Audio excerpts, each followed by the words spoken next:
The American people expect their government to work tirelessly to make sure consumer products are safe. And that is precisely what my administration is doing.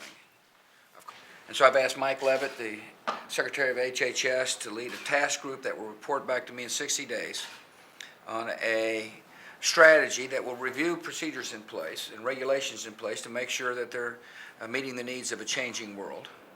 That part of our strategy will be to work with our countries from which we import goods to make sure that their procedures and practices will give us comfort. And finally, we'll be working with companies that import goods from around the world to make sure that their practices meet the high standards that we set for the United States to assure the American consumer. And so I've asked Mike Leavitt, the Secretary of HHS, to lead a task.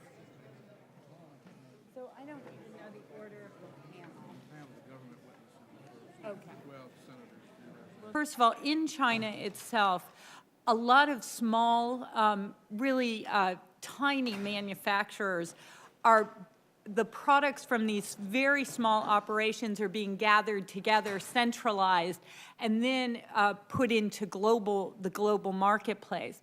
It becomes very, very hard in that system to have effective regulatory structures or effective traceability.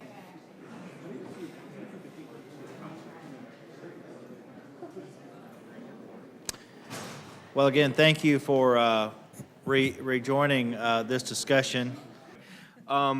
My understanding of the system there is that there's a lot of local control exerted over the manufacturing. The manufacturing is dispersed around the country, and local officials from the Communist Party are able to exert a lot of local controls. I did sense a level of frustration. I met with some counterparts, former SFDA officials when I was there, and I did sense in their comments some frustration about their inability to exert regulatory authority over a lot of the local units. So